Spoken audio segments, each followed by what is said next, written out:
But ಪಾಂಡವರು ಬದುಕಿರೋದು ಎಲ್ಲೋ ಒಂದ್ ಕಡೆಗೆ ನನಗೆ ಅನ್ಸೇಫ್ ಅಂತ ಅನ್ಸಿಲ್ವಾ ದ್ರೌಪದಿನಿಗೆ? ಯಾಕಂದ್ರೆ ಇವರೆಲ್ಲ ದ್ರೋಣಾಚಾರ್ಯ ಶಿಷ್ಯರಾಗಿರೋದ್ರಿಂದ ನಾಳೆ ದ್ರೋಣಾಚಾರ್ಯ ದ್ರೌಪದಿನ ಕೊಂದ್ರು ಅಂದ್ರೆ ನನ್ ಕೊಂದೇ ಬಿಡ್ತಾರೆ ನನ್ನ ಮಕ್ಕಳು ಒಂದು ಭಯ ಇತ್ತು. ಆದ್ರೆ ಅಳಿಯಂದ್ರನ್ ಮಾಡ್ಕೊಂಡ್ಬಿಟ್ರೆ ಸೇಫ್ ಆಗ್ತೀವಿ ಇದ್ದಿದ್ದು ಅದೇ. ಅದಕ್ಕೆ ಪಾಂಡವರ ಕಡೆಯಿಂದಲೇ ಒಬ್ಬ ಅಳಿಯ ಬೇಕು ಅಂತ ಅವ್ರು ಬಯಸಿದ್ದು, ನಮ್ಗೊಂದು ಪ್ರೊಟೆಕ್ಷನ್ ಇರುತ್ತೆ ಅಂತ. ಇದೆಲ್ಲ ರಾಜಕೀಯ ವ್ಯವಸ್ಥೆ, ಮದುವೆಗಳು.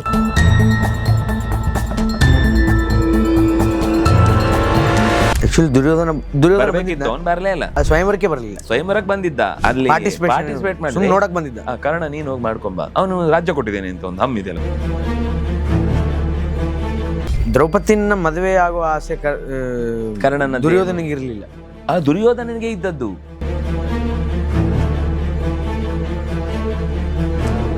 ಈಗ ನಾನು ನಿಮ್ಗೆ ತೋರಿಸ್ತಾ ಇದ್ದೇನೆ, ಅದೇ ಅರ್ಜುನ, ಯೋಚನೆ ಮಾಡ್ಬೇಡಿ, ಈಗ ನೋಡಿ ಏನಾಗುತ್ತೆ. ಸರಿ ಬಂದ, ಇಲ್ಲೆಲ್ಲ ಒಂದು ಉಲ್ಟಾ ಕಥೆ ಇದೆ. ಕರ್ಣ ಬರುವಾಗ ದ್ರೌಪದಿ ನಾನು ಸೂತನನ್ನ ಮದುವೆ ಆಗಲ್ಲ ಅಂತ ಹೇಳಿದ್ಲು ಅಂತೆಲ್ಲ ಏನೇನೋ ಕಥೆ ಇದೆ. ವಸ್ತುತಃ ಅದಕ್ಕೆ ಸಂಬಂಧವೇ ಇಲ್ಲ, ಹಂಗೇನು ಹೇಳೇ ಇಲ್ಲ. ಆ ಪ್ರಕರಣ ಮಹಾಭಾರತದಲ್ಲಿ ಇಲ್ಲ. ಆದ್ರೆ ಅದನ್ನ ಏನಾದ್ರೂ ನಾವು ಪರಿಗಣಿಸುವುದಾದ್ರೂ ಕೂಡ ನನ್ನಲ್ಲಿ ಸೂರ್ಯನಿಗೆ ಸಂಬಂಧಪಟ್ಟ ಶಕ್ತಿ ಇಲ್ಲ. ಇದು ನಿಮ್ಗೆ ಮತ್ತೆ ಮುಂದೆ ಬರುತ್ತೆ, ಆಗ ಅರ್ಥ ಆಗುತ್ತೆ. ಈಗ ಹೇಳಿದ್ರೆ ಗೊತ್ತಾಗಲ್ಲ.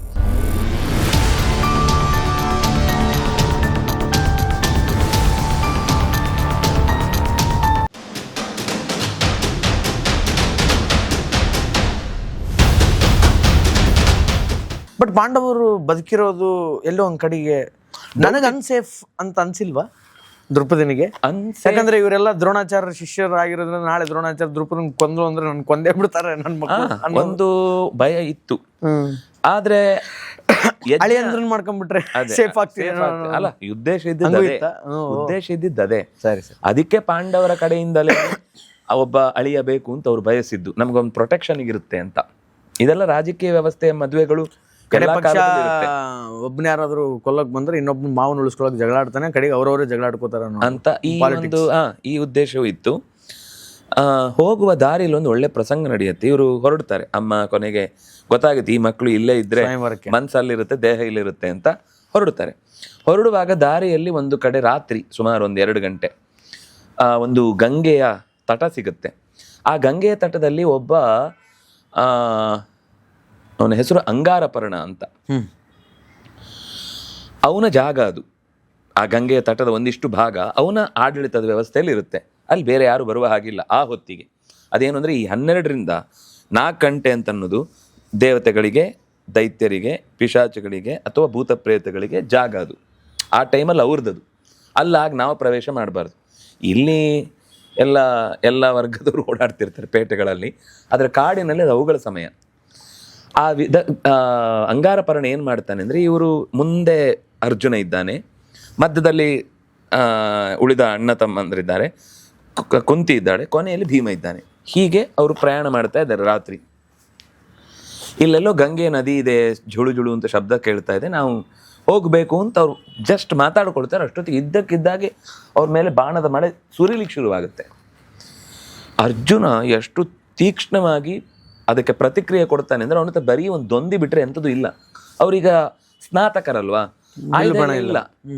ಆದರೆ ಹೋಗ್ಲಿಕ್ಕೆ ಬೇಕಾದ್ರೆ ಒಂದು ದೊಂದಿ ಬೇಕಲ್ಲ, ಆ ದೊಂದಿಯನ್ನು ಹಿಡ್ಕೊಂಡು ಹೊಡಿತಾ ಇದ್ರೆ ಅವ್ನು ಎಷ್ಟು ಬಾಣ ಹೊಡಿತಾನೋ ಅಷ್ಟನ್ನು ದೊಂದಿಯಿಂದಲೇ ಬಿಡಿಸ್ತಾನೆ. ತನ್ನವರಿಗೆ ಯಾರಿಗೂ ಒಂದು ಸಣ್ಣ ಒಂದು ಬಾಣದ ಸ್ಪರ್ಶವೂ ಆಗದಂತೆ ತಡಿತಾನೆ. ಅಂದ್ರೆ ಅಟ್ಯಾಕ್ ಅಷ್ಟೇ ಅಲ್ಲ, ಡಿಫೆನ್ಸ್ ಗೊತ್ತಿತ್ತು, ಅಷ್ಟೇ ಚೆನ್ನಾಗಿ ಮಾಡ್ತಾನೆ. ಅವನ ಹತ್ರ ಎಲ್ಲ ಖಾಲಿ ಆಗುತ್ತೆ. ಇವನು ಹೊಡಿತಾ ಮುಂದೆ ಬರೋದಷ್ಟೇ ಅಲ್ಲದೆ ಅವನ ಪಕ್ಕಕ್ಕೆ ಸಾಗಿ ಅವನ ರಥಕ್ಕೇನೆ ಬೆಂಕಿ ಕೊಟ್ಬಿಡ್ತಾನೆ ಅರ್ಜುನ. ಅದು ದೊಂದಿಯಿಂದಲೇನೆ. ಆಮೇಲೆ ಅವನ ರಥ ಸುಟ್ಟೋಗುತ್ತೆ. ಆಮೇಲೆ ಅವನ ಹೆಸರು ವಿದಗ್ಧ ರಥ ಅಂತ ಹೆಸರು ಬಂತು ಅಂತ ಹೇಳ್ತಾರೆ. ಚಿತ್ರರಥ, ವಿದಗ್ಧ ರಥ ಅಂತ ಅಲ್ಲಲ್ಲಿ ಸುಟ್ಟು ಹೋಗಿತ್ತು. ಕೊನೆಗೆ ಅವನನ್ನು ಹಿಡಿದು ಹಾಕ್ತಾರೆ, ತಂದು ಅಣ್ಣನ ಪಾದದ ಬುಡಕ್ಕೆ ಹಾಕ್ತಾರೆ. ಅಣ್ಣ ಹೇಳ್ತಾನೆ ಬಿಡಿ. ಅವನಿಗೆ ಶರಣ ಆಗ್ತಾನೆ, ನನ್ನ ತಪ್ಪಾಯಿತು, ನನಗೆ ನೀವು ಪಾಂಡವರು ಅಂತ ಗೊತ್ತಿತ್ತು, ಆದರೂ ನಾನು ಯುದ್ಧ ಮಾಡಿದೆ. ಯಾಕೆ ಅಲ್ಲ, ನೀವು ಯಾರೇ ದೊಡ್ಡವರಾದರೂ ಕೂಡ ಇದು ನಮ್ಮ ಟೈಮಲ್ಲಿ ನಾವು ಬೇರೆಯವರು ಯಾರೇ ಎಷ್ಟು ಮಂತ್ರಶಕ್ತಿಗಳಿಂದ ದೊಡ್ಡದಿದ್ರು ಕೂಡ ಇದು ನಮ್ಮ ಟೈಮ್ ಆದ್ರೆ ನಮ್ಗೆ ಗೆಲುವಾಗುತ್ತೆ ಅಂತ ಒಂದು ನಿಯಮ ಇದೆ. ನಾನು ಅದನ್ನು ನಂಬ್ಕೊಂಡು ನಿಮ್ಮನ್ನು ಹೊಡೆದೆ, ಆದರೆ ನೀವು ನಮ್ಮ ಈ ನಿಯಮವನ್ನು ಮೀರಿದವರು ಅಂತ ನನಗೀಗ ಅರ್ಥ ಆಯಿತು. ಆದರೆ ನಂಗೆ ಪಶ್ಚಾತ್ತಾಪ ಇಲ್ಲ, ಉತ್ತಮರಿಂದನೇ ಸೋಲು ಅನ್ನಿಸಿದೆ ಒಂದು. ಎರಡನೇದ್ದು, ನನಗೊಂದು ನಿವೇದನೆ ಇದೆ. ನಿಮ್ಮ ಅವನ ಅಗ್ನಿಯ ವಿದ್ಯೆಯಿಂದ ಅವನನ್ನ ಮಂಕ ಮಾಡಿಬಿಡ್ತಾನೆ. ಅವನಿಗೆ ಏನಾಗ್ತಿದೆ ಅಂತ ಗೊತ್ತಾಗದಂಗೆ ಮಾಡಿರ್ತಾನೆ. ನಂಗೆ ಆ ಅಗ್ನಿ ವಿದ್ಯೆ ಹೇಳ್ಕೊಡಿ, ನಾನು ಅದನ್ನು ಕಲಿಬೇಕು ಅಂತಾನೆ ಅರ್ಜುನನ ಹತ್ರ. ಅದಕ್ಕೆ ಪ್ರತಿಯಾಗಿ ನನ್ನ ಹತ್ರ ಒಂದು ಚಾಕ್ಷುಷಿ ಅಂತ ವಿದ್ಯೆ ಇದೆ, ನೀವು ಯೋಚನೆ ಮಾಡಿದರೆ ಇಷ್ಟು ದೂರದಲ್ಲಿ ಯಾರೋ ಒಬ್ಬರನ್ನು ನಾನು ಹೇಗೆ ಕಾಣಬೇಕು ಅಂತಿದ್ರೆ ಅದನ್ನು ನೀವು ಯೋಚನೆ ಮಾಡಿದ್ರೆ ಅವ್ರು ಅಲ್ಲಿ ಕಾಣ್ತಾರೆ. ಹೌದಾ? ಅಂಥದ್ದೊಂದು ವಿದ್ಯೆಯನ್ನು ನಾನು ನಿಮ್ಗೆ ಕೊಡ್ತೇನೆ ಅಂತ ಹೇಳ್ತಾನೆ. ನೀವು ಯೋಗ್ಯರು. ನನಗೆ ಅವನೊಂದು ಎಷ್ಟು ವಿಚಿತ್ರ ಅಂದರೆ ಅವನ ಪರಂಪರೆ ಹೇಳ್ತಾನೆ, ಯಾರಿಂದ ಬಂತು ನನಗಿದು, ಇನ್ಯಾರಿಗೋ ಕೊಡ್ಲಿಕ್ಕೆ ನನಗೆ ಮನಸ್ಸಿಲ್ಲ, ನನ್ನ ಯೋಗ್ಯರಾದವರಿಗೆ ಕೊಡಬೇಕಿದ್ದಾನೆ, ನನ್ನ ಜವಾಬ್ದಾರಿ ಅದು. ಆ ವಿದ್ಯೆಯನ್ನು ನಾನು ದಾಟಿಸ್ಬೇಕು, ನಿಮಗೆ ದಾಟಿಸ್ತೇನೆ, ನನಗೆ ಸಮಾಧಾನ ಆಗುತ್ತೆ. ಏನು ಇದನ್ನು ಕೊಟ್ಟು ಅದನ್ನು ತಗೊಂಡು ನೀನು ಇಲ್ಲಿಂದ ಎಸ್ಕೇಪ್ ಆಗೋ ಯೋಚನೆ ಇಲ್ಲಪ್ಪ, ಹಾಗಲ್ಲ, ನನಗೆ ಪ್ರಾಮಾಣಿಕವಾಗಿ ನಿಮ್ಮಿಂದ ವಿದ್ಯೆ ಕಲಿಬೇಕು, ಪ್ರಾಮಾಣಿಕವಾಗಿ ಇದನ್ನು ನಿಮ್ಗೆ ಒಪ್ಪಿಸ್ಬೇಕು ಅಂತಾನೆ ಆಸೆ. ಆಯಿತು ಅಂತ ಕೊನೆಗೆ ಅರ್ಜುನ ಅದನ್ನು ಸ್ವೀಕರಿಸ್ತಾನೆ. ಇದು ಎಲ್ಲಿ ಉಪಯೋಗ ಆಯಿತು ಅಂತ ನಿಮ್ಗೆ ನೆನಪಾದರೆ, ಜಯದ್ರಥನ ತಲೆ ಬೀಳುತ್ತಲ್ಲ, ಆಗ ಅವನ ತಂದೆ ಒಬ್ಬ ಎಲ್ಲೋ ಕೂತಿರ್ತಾನೆ. ಹೆಂಗ್ ಗೊತ್ತಾಯ್ತು? ಈ ಚಾಕ್ಷುಷಿ ವಿದ್ಯೆ. ಓಕೆ, ಅಂದ್ರೆ ಅವ್ನ ಕುಲ್ದವನ ಯಾರು ಅಲ್ಲಲ್ಲ, ಅವನಿಗೆ ಆ ವಿದ್ಯೆ ಬಂತಲ್ಲ ಇವನಿಂದಾಗಿ, ಆದ್ರಿಂದ ಅವನು ಎಲ್ಲಿ ಕೂತಿದ್ದಾನೆ ಅಂತ ಕಾಣಿಸುತ್ತೆ. ಬಾಣ ತಲೆಯನ್ನು ಹೊಡೆದು ಅವನ ಕೈಗೆ ಬೀಳುವಾಗ ಮಾಡ್ಬೇಕು ಅಂದ್ರೆ ಇಲ್ಲಿಂದ ಅವನಿಗೆ ಅದು ಎಲ್ಲಿದೆ ಅಂತ ಗೊತ್ತಾಗ್ತಿದೆ. ಆ ವೃದ್ಧಕ್ಷತ್ರನ ಕೈ ಹೇಗೆ ಕೂತಿದೆ, ಎಲ್ಲಿಗೆ ಹೋಗಿ ತಲೆ ಅದೇ ಕೈಗೆ ಬೀಳ್ಬೇಕು ಅನ್ನೋದು ಕಾಣಿಸ್ತಿದೆ ಅವನಿಗೆ. ಆ ಚಾಕ್ಷುಷಿ ವಿದ್ಯೆಯ ಬಲದಿಂದ ಅವನಿಗೆ ಅಷ್ಟು ಉಪಯೋಗ ಆಯ್ತು. ಅರ್ಜುನ ತಗೊಂಡ ಆ ವಿದ್ಯೆನ ಕೊಟ್ಟ. ಮತ್ತೆ ಇದರಿಂದಾನೇ ಅವ್ನು ಕೃಷ್ಣ ನೆನೆಸ್ತಿದ್ದ, ಯಾರು ನೋಡ್ತಿದ್ನ. ಅಂದ್ರೆ ಹೀಗೆ ಯಾವ್ದು, ಯಾಕಂದ್ರೆ ಕೃಷ್ಣ ಯಾವಾಗ್ಲೂ ಸಿಗ್ತಾ ಇದ್ದ ಅವರಿಗೆ, ಒಳಗಿನಿಂದಲೇ ಒಂದು ಸಂಬಂಧ ಪ್ರತ್ಯಕ್ಷ ಇತ್ತು. ಆದ್ರಿಂದ ಇದು ಒಂದು ವಿದ್ಯೆಯ ದೃಷ್ಟಿಯಿಂದ ಅವನು ಸ್ವೀಕರಿಸಿದ್ದ. ಆಮೇಲೆ ಇನ್ನೂ ಒಂದು ನನ್ನ ಕೋರಿಕೆ ಇದೆ ಅಂತ ಹೇಳ್ತಾನೆ ಅಂಗಾರಪರ್ಣ. ಏನು, ನೀವು ಕ್ಷತ್ರಿಯರು ನಮಗಿಂತ ಬಲಿಷ್ಠರು, ಆದ್ರಿಂದಾಗಿ ನಿಮ್ಗೇನು ಆಗಲಿಲ್ಲ. ಆದರೆ ಒಂದು ಲೋಕದಲ್ಲಿ ನಿಯಮ ಇದೆ, ಕ್ಷತ್ರಿಯರು ಯಾವತ್ತೂ ಕೂಡ ಗುರುಗಳನ್ನು ಮುಂದಿಟ್ಕೊಂಡು ಹೋಗಬೇಕು. ನೀವು ಯಾರೂ ಇಲ್ಲದೆ ಹೀಗೆ ಕಾಡಲ್ಲಿ ಓಡಾಡ್ತಿದ್ರಿ, ತಪ್ಪು ಅಂತಾನೆ. ಪಾಂಡವರು ಕೂಡಲೇ ಆಯಿತು ಅಂತ ಎಕ್ಸೆಪ್ಟ್ ಮಾಡ್ತಾರೆ ಅದನ್ನು. ಅವ್ನು ಹೇಳಿದ್ದ ಹೌದು, ಕರೆಕ್ಟ್, ಅಗ್ರಿ. ಅಗ್ರದಲ್ಲಿ ಒಬ್ಬ ಗುರು ಬೇಕು. ತಕ್ಷಣವೇ ಧೌಮ್ಯರು ಸಿಗ್ತಾರೆ. ಧೌಮ್ಯರನ್ನು ನೀವು ನಮಗೆ ಇನ್ನು ಮುಂದೆ ಗುರುಗಳಾಗಿ ನಮ್ಮ ಜೊತೆಗಿರಬೇಕು ಅಂತ ಕೇಳ್ತಾರೆ. ಹಾಗಾಗಿ ಧೌಮ್ಯರನ್ನು ಕಟ್ಕೊಂಡು ಮತ್ತೆ ಮುಂದೆ ಅಲ್ಲಿಂದ ದ್ರುಪದನ ಆಸ್ಥಾನಕ್ಕೆ ಹೋಗ್ತಾರೆ. ದ್ರುಪದನ ಆಸ್ಥಾನದಲ್ಲಿ ಮೊದಲೇ ಹೇಳಿರ್ತಾರೆ, ಇಲ್ಲಿ ಕ್ಷತ್ರಿಯ, ವೈಶ್ಯ, ಬ್ರಾಹ್ಮಣ, ಶೂದ್ರ ಯಾವ ನಿಯಮವೂ ಇಲ್ಲ ಅವಳನ್ನು ನೀವು ವಿವಾಹ ಆಗುವುದಕ್ಕೆ. ತೋಳ್ಬಲ ಒಂದೇ ಮಾನದಂಡ. ಇದನ್ನ ಯಾರು ಹೆದೆ ಏರಿಸಿ, 5 ಬಾಣ ಇದೆ, ಎಣ್ಣೆ ಪಾತ್ರೆ ಇದೆ, ಬಿಲ್ಲು ಇಲ್ಲೇ ಇದೆ, ಮೇಲ್ಗಡೆ ಒಂದು ತಿರುಗುವ ಚಕ್ರದ ಹಾಗೆ ಕಾಣಿಸ್ತಿದೆ, ಅಲ್ಲೊಂದು ಮತ್ಸ್ಯ ಇದೆ. ಈ ನೆರಳನ್ನು ನೋಡಿಕೊಂಡು ಆ ಬಾಣವನ್ನು ತೆಗೆದು ಅದನ್ನು, ಅಂದರೆ ನೆರಳಲ್ಲಿ ಅಂದರೆ ಈ ನೀರಿನ ಪ್ರತಿಬಿಂಬದಲ್ಲಿ ಅಥವಾ ಎಣ್ಣೆಯ ಪ್ರತಿಬಿಂಬದಲ್ಲಿ ಮೇಲಿನ ಮತ್ಸ್ಯವನ್ನು ಹೊಡಿಬೇಕು. ಇದು ಕಾರ್ಯಕ್ರಮ ಅಂತ. ಮತ್ಸ್ಯ ಹೊಡೆಯುದು ಬಿಡಿ, ಬಹಳ ಜನಕ್ಕೆ ಅದನ್ನು ಹೆದೇರಿಸ್ಲಿಕ್ಕಾಗಲಿಲ್ಲ. ಆ ಬಿಲ್ಲನ್ನು ಸಿಕ್ಕಾಪಟ್ಟೆ ಭಾರ, ಬಿಲ್ಲನ್ನು ಎತ್ತುವುದು ಅಂತ ಆಯ್ತಲ್ಲ, ಎತ್ತಿದ ಮೇಲೆ ಅದನ್ನು ಕಟ್ಟಬೇಕಲ್ಲ, ಅದು ಸ್ಟ್ರೈಟ್ ಇರುತ್ತೆ ಯಾವಾಗಲೂ. ಹೆದೆ ಏರಿಸುವುದು ಅಂತಂದರೆ ಆ ಕಟ್ಟುವುದೇ ದೊಡ್ಡ ಕೆಲಸ. ಎಲ್ಲರೂ ಪ್ರಯತ್ನ ಮಾಡಿ ಸೋತರು, ಎಷ್ಟೆಷ್ಟೋ ಜನ. ಕರ್ಣ ಮೊದಲು ಶಲ್ಯ ಬರ್ತಾನೆ, ಶಲ್ಯನಿಗೆ ಆಗಲ್ಲ, ಅವನಿಗೊಂದು ಉದ್ದಿನ ಕಾಳದಷ್ಟು ಗ್ಯಾಪಲ್ಲಿ ಕೈಯಿಂದ ಆ ಹಗ್ಗ ತಪ್ಪಿ ಹೋಗುತ್ತೆ, ಟಪ್ ಅಂತ ಹಾರಿಬಿಡುತ್ತೆ ಬಿಲ್ಲು. ಕರ್ಣ ಬರ್ತಾನೆ, ಅವನು ದುರ್ಯೋಧನನ ಪರವಾಗಿ ಬರ್ತಾನೆ. ಆಕ್ಚುಲಿ ದುರ್ಯೋಧನ ಬರಬೇಕಿತ್ತು, ಅವನು ಬರಲೇ ಇಲ್ಲ. ಸ್ವಯಂವರಕ್ಕೆ ಬರಲಿಲ್ಲ, ಸ್ವಯಂವರಕ್ಕೆ ಬಂದಿದ್ದ, ಅಲ್ಲಿ ಪಾರ್ಟಿಸಿಪೇಟ್ ಮಾಡಿ ನೋಡಕ್ ಬಂದಿದ್ದ. ಕರ್ಣ ನೀನು ಹೋಗಿ ಮಾಡ್ಕೊಂಬ, ಅವನು ರಾಜ್ಯ ಕೊಟ್ಟಿದ್ದೇನೆ ಅಂತ ಒಂದು ಹಮ್ಮಿದೆಯಲ್ಲ. ಅಂದ್ರೆ ದ್ರೌಪದಿನ ಮದುವೆ ಆಗೋ ಆಸೆ ಕರ್ಣನ ದುರ್ಯೋಧನಿಗೆ ಇರಲಿಲ್ಲ, ಆ ದುರ್ಯೋಧನನಿಗೆ ಇದ್ದದ್ದು.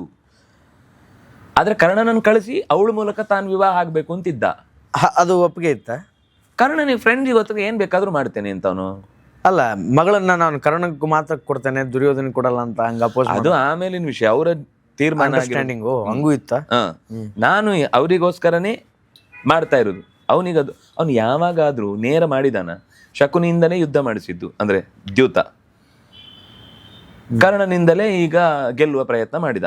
ಅವನೊಂದು ಸಾಸಿವೆ ಕಾಳಷ್ಟು ಗಾತ್ರದ ಅಂತರದಲ್ಲಿ ಆ ಹಗ್ಗ ಕಟ್ಲಿಕ್ಕಾಗದೆ ಹೆದೆ ಸಿಡಿದು ಚಿಮ್ಮಿ ಅವನಿಗೆ ಆಗ್ಲಿಲ್ಲ. ಅವನು ನಾಚಿಕೆಯಿಂದ ಕೆಳಗೆ ಹೊರಟೋದ. ಎಲ್ಲರೂ ಆಯ್ತು ಖಾಲಿ.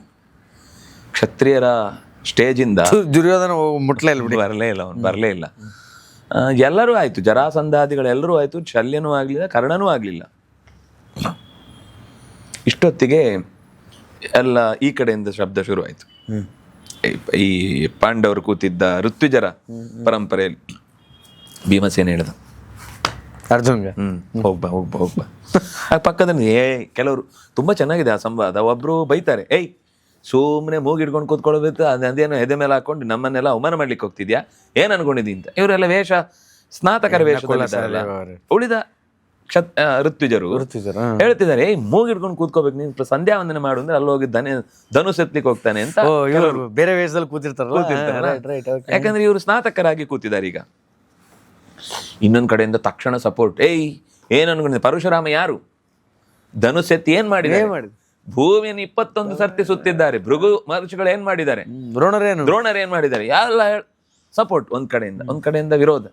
ಕೊನೆಗೆ ಅಣ್ಣ ಹೇಳಿದ ಅಂತ ಸೀದಾ ಎದ್ದು ನಿಂತು ಸ್ಟೇಜ್ ನೋಡಿದ. ಅಂದ್ರೆ ಇನ್ನೊಂದು ಭಾಗದ ಕ್ಷತ್ರಿಯರ ಮೇಲ್ಭಾಗದಲ್ಲಿ ಒಂದು ಅಟ್ಟದಲ್ಲಿ ಕೃಷ್ಣ ಬಲರಾಮ ಎಲ್ಲರೂ ಕೂತಿದ್ದಾರೆ.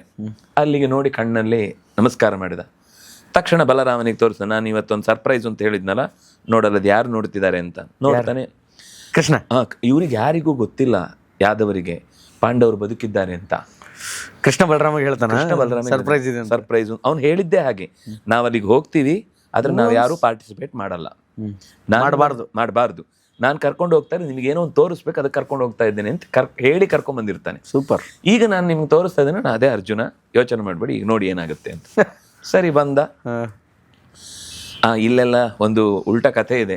ಕರ್ಣ ಬರುವಾಗ ದ್ರೌಪದಿ ನಾನು ಸೂತನನ್ನ ಮದುವೆ ಆಗಲ್ಲ ಅಂತ ಹೇಳಿದ್ಲು ಅಂತೆಲ್ಲ ಏನೇನೋ ಕಥೆ ಇದೆ. ವಸ್ತುತಃ ಅದಕ್ಕೆ ಸಂಬಂಧವೇ ಇಲ್ಲ, ಹಂಗೇನು ಹೇಳೇ ಇಲ್ಲ. ಆ ಪ್ರಕರಣ ಮಹಾಭಾರತದಲ್ಲಿ ಇಲ್ಲ, ಉತ್ತರ ಭಾರತದ ಪಾಠದಲ್ಲಿ ಇದೆ.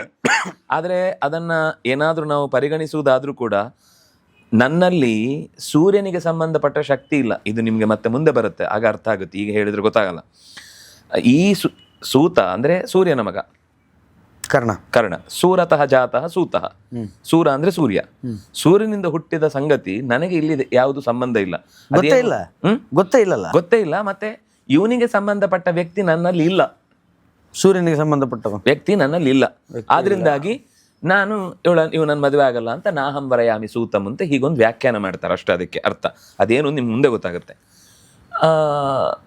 ಅಲ್ಲ, ಸೂರ್ಯನಿಗೆ ಸಂಬಂಧಪಟ್ಟಂತಹ ಗುಣಗಳು ಇಲ್ಲ, ಅದರಿಂದ ಅವನು ಮದುವೆ ಆಗಲ್ಲ ಅನ್ನೋದು ಹೆಂಗ್ ಗೊತ್ತಾಗುತ್ತೆ ಮುಂಚೆನೆ ಅಂತ? ಅವಳಿಗೆ ಗೊತ್ತಿರುತ್ತೆ, ದ್ರೌಪದಿಗೆ ಗೊತ್ತಿರುತ್ತಾ ಮುಂಚೆನೆ? ಅದನ್ನ ಅಂದ್ರೆ ನಾನು ಹೇಳಿದ್ದು, ಈ ವಾಕ್ಯವನ್ನ ಹೇಳುವವರಿಗೆ ಹೀಗೊಂದು ವ್ಯಾಖ್ಯಾನ ಮಾಡಿ ಹೇಳ್ತಾರೆ, ಅದೇನು ನಿಮ್ಗೆ ಮುಂದೆ ಗೊತ್ತಾಗುತ್ತೆ ಅಂತ. ಸೀದಾ ಸ್ಟೇಜಿಗೆ ಹೋಗ್ತಾನೆ, ಬಾಣ ತಗೊಳ್ತಾನೆ. ಒಂದೇ ಬಾಣದಲ್ಲಿ ಆ ಪ್ರತಿಬಿಂಬವನ್ನು ನೋಡಿ ಮತ್ಸ್ಯವನ್ನು ಭೇದಿಸ್ತಾನೆ. ಕಟ್ಟಿದ್ದು ಸುಲಭದಲ್ಲಿ ಕಟ್ಟಿ ಹಾಕ್ತಾನೆ.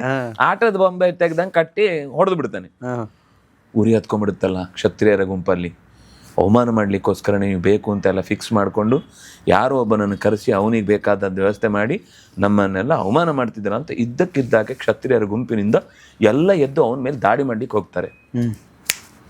ಒಂದ್ ಕ್ಷಣದಲ್ಲಿ ಭೀಮಸೇನ ಅಲ್ಲಿದ್ದಾನೆ ನೋಡಿ, ಹಾರಿ ಮಧ್ಯದಲ್ಲಿ ಒಂದು ದೊಡ್ಡ ಯೂಪ ಸ್ತಂಭ ಇತ್ತು.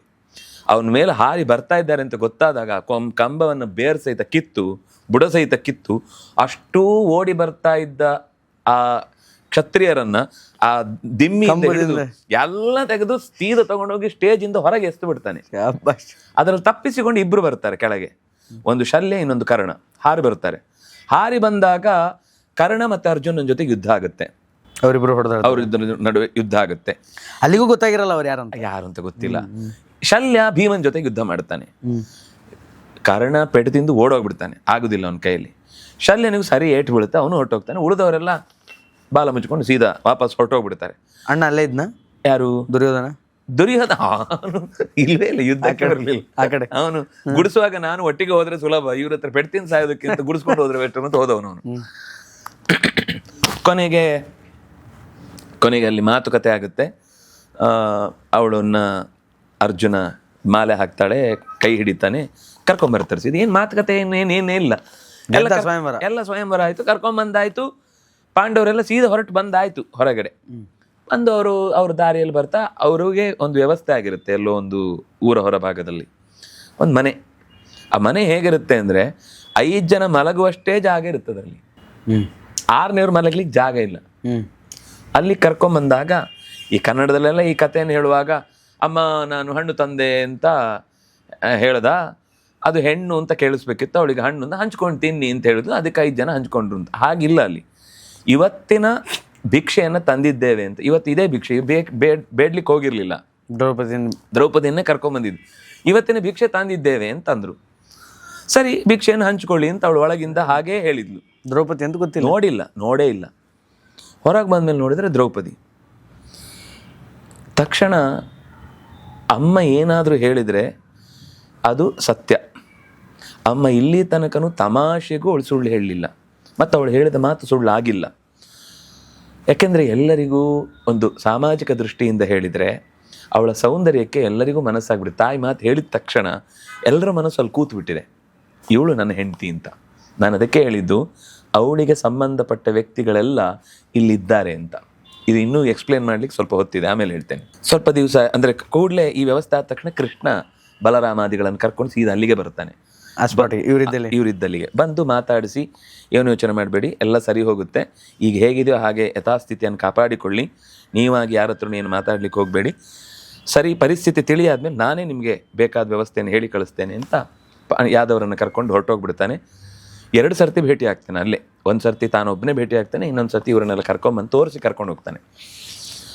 ಈ ದೃಷ್ಟದ್ಯುಮ್ನನಿಗೆ ಟೆನ್ಷನ್, ಇವ್ರು ಯಾರು, ಎಲ್ಲಿ ಅವರು, ಯಾವಾಗ ಬಂದರು, ಹೇಗೆ ಬಂದರು, ಅವರಿಗೆ ಕನ್ಫ್ಯೂಷನ್. ಅವರ ಉದ್ದೇಶ ಇದ್ದದ್ದು ಪಾಂಡವರಿಗೆ ಕೊಡಬೇಕು ಅಂತ, ಇದು ಯಾರೋ ಬ್ರಾಹ್ಮಣರು ಬಂದು ಕರ್ಕೊಂಡು ಹೋಗ್ಬಿಟ್ರಲ್ಲ ಅಂತ ಟೆನ್ಷನ್. ದೃಪದನಿಗಂತೂ ನಿದ್ದೆನೇ ಬರಲಿಲ್ಲ 2 ದಿವಸನೂ. ದೃಷ್ಟದ್ಯುಮ್ನನ್ನು ಕಳಿಸಿ ಅವರ ಆ್ಯಟಿಟ್ಯೂಡ್ ಏನು ಮಾಡ್ತಾರೆ, ಎಲ್ಲಿ ಹೋಗ್ತಾರೆ, ಏನು ಮಾಡ್ತಾರೆ ನೋಡಿದ್ರೆ ಭಿಕ್ಷೆ ಬೇಡಲಿಕ್ಕೆ ಹೋಗ್ತಿದ್ದಾರೆ ಎಲ್ಲ ಪ್ರತಿ ದಿವಸ. ಬಂದು ಹೇಳ್ತಾನೆ, ಹೀಗೆ ರಿಪೋರ್ಟ್ ಮಾಡ್ತಾನೆ. ಆದರೆ ನಾವೀಗ ಅವರನ್ನು ಕರೆದು ಒಂದು ಹೆಣ್ಣಿನ ಕಡೆಯಿಂದ ಒಂದು ವಿವಾಹ ಮಾಡಿ ಕೊಡಬೇಕೀಗ, ನಾವು ಜವಾಬ್ದಾರಿ ಅಲ್ವಾ, ಅದಕ್ಕೋಸ್ಕರ ಕರೆಸಿ, ನಾವು ವಿವಾಹ ಮಾಡಿ ಕೊಡ್ತೇವೆ ಅಂತ ಕರೆಸುವಾಗಲೂ ಬೇರೆ ಎಲ್ಲ ವ್ಯವಸ್ಥೆ ಮಾಡ್ತಾರೆ. ಏನು ಮಾಡ್ತಾರೆ ಅಂದರೆ, ಒಂದು ಕೋಣೆಯೊಳಗೆ ಬಂದರೆ ಬರೀ ಸುರುಕು, ಸುರುವ, ಆಜ್ಯಸ್ಥಾಲಿ, ಆಜ್ಯ ಪಾತ್ರೆ, ಇಟ್ಟಿಗೆ, ಕಟ್ಟಿಗೆ, ತುಪ್ಪ, ಯಜ್ಞಕ್ಕೆ ಸಂಬಂಧಪಟ್ಟ ಸಾಮಗ್ರಿಗಳನ್ನೆಲ್ಲ ಒಂದು ಕಡೆ ಜೋಡಿಸಿರ್ತಾರೆ.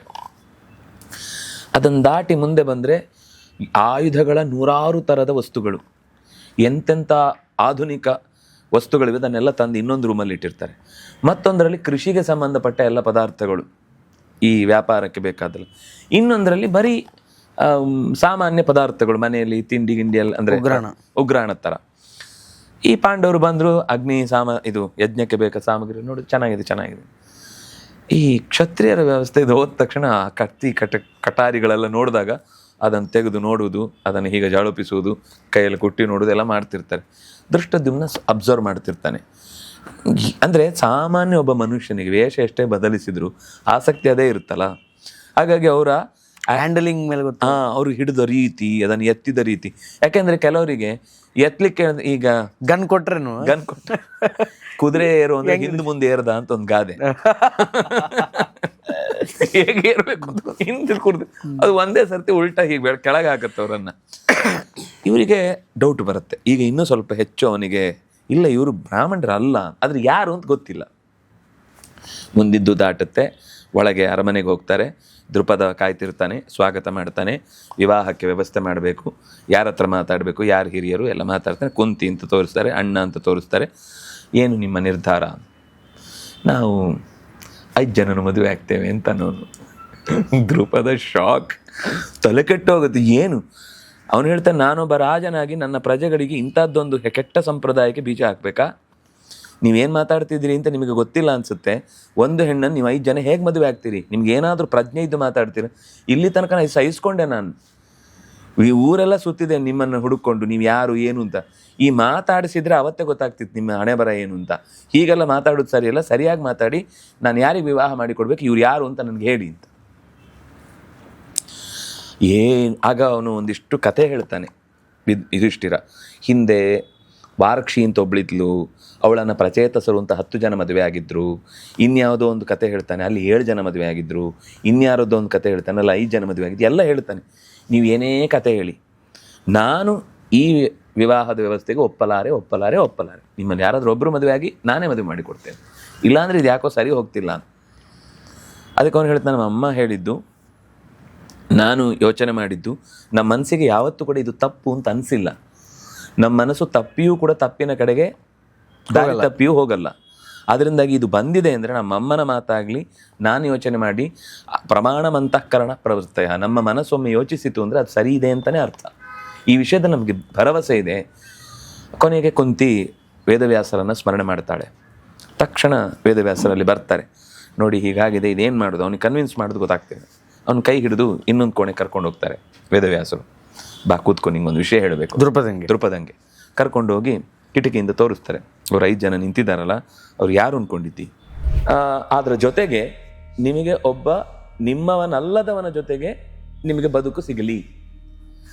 ಯಾರು ಅವರವರಿಗೆ ಸಂಬಂಧಪಟ್ಟ, ಅವರಿಗೆ ನಿಯತ ಪತಿ ಪತ್ನಿಯರಲ್ಲ ಅವರೆಲ್ಲ, ಅವರಿಗೆ ಅವರೇ ಒಬ್ಬ ಗಂಡ ಅಂತ.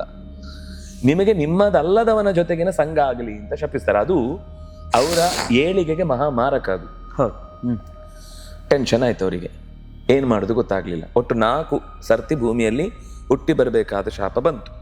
ಈಗ ಒಂದು ಹಿಂದೆ 3 ಇದ್ದು ಒಟ್ಟಿಗಿದ್ದಾಗ, ಇನ್ನೊಂದು ಪ್ರತ್ಯೇಕವಾಗಿದ್ದಾಗ 1 ಸಲ, ಒಟ್ಟು 4 ಆಯ್ತು.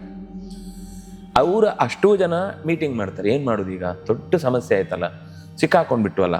ಭೂಮಿಯಲ್ಲಿ ಹುಟ್ಟುವುದೊಂದು ಸಮಸ್ಯೆ ಅಲ್ಲ, ಈ ಪುರುಷ ಸ್ಪರ್ಶದಲ್ಲಿ ನಮ್ಮ ಬದುಕಿಗೆ ಘಾಸಿ ಮಾಡ್ಕೊಳ್ಳೋದಕ್ಕೆ ನಮ್ಗೆ ಇಷ್ಟ ಇಲ್ಲ, ಇದಕ್ಕೇನಾದರೂ ಮಾಡಬೇಕು ಅಂತ ಅವರು 1000 ವರ್ಷಗಳ ಕಾಲ ಭಾರತೀಯನ ತಪಸ್ಸು ಮಾಡ್ತಾರೆ.